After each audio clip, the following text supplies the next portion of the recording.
සිනේවේව්ස් youth film festival 2025. ඇත්තටම කියන්න ඕන යූත් එකේ මම 2007 බැච් එකේ ස්කූල් වීඩියෝ කෝස් එක කරේ.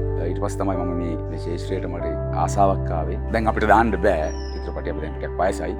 ආදරණීය තරුණ තරුණියන් ඉල්ලා සිටිනවා මේ ෆෙස්ටිවල් එකට ඇප්ලයි කරන්න ෆිල්ම්ස් දාන්න. මේ කැටගරි තුනක් තියෙනවා. එකක් තමයි ෂෝට් ෆිල්ම්ස්, අනිත් එක ඩොකියුමන්ටරි, අනිත් එක AI ෆිල්ම්ස්. එතකොට මේකෙදී ඔයගලන්ට දාන්න පුළුවන්. විශේෂයෙන් කියන්න ඕන 2012 මම යූත් මේ ෆිල්ම් ෆෙස්ටිවල් එකේ ඕඩ් එක ගත්තා 2012 බෙස්ට් ඩොකියුමන්ටරි එක විදියට. ඉතින් දාන්න මං හිතන්නේ මේ පාර ලොකු මුදලක් දෙනවා 1 2 3 ස්ථානවලට. මුදල කෙසේ වෙතත් තරුණ තරුණිය විදියට දාන්න මේ ෆිල්ම් ෆෙස්ටිවල් එකට මං හිතන්නේ ඒක ඔයගොල්ලන්ගේ ජීවිතේට ලොකු ඇචීව්මන්ට් එකක් වෙයි මේ ෆිල්ම් ෆෙස්ටිවල් එක. ජය වේවා.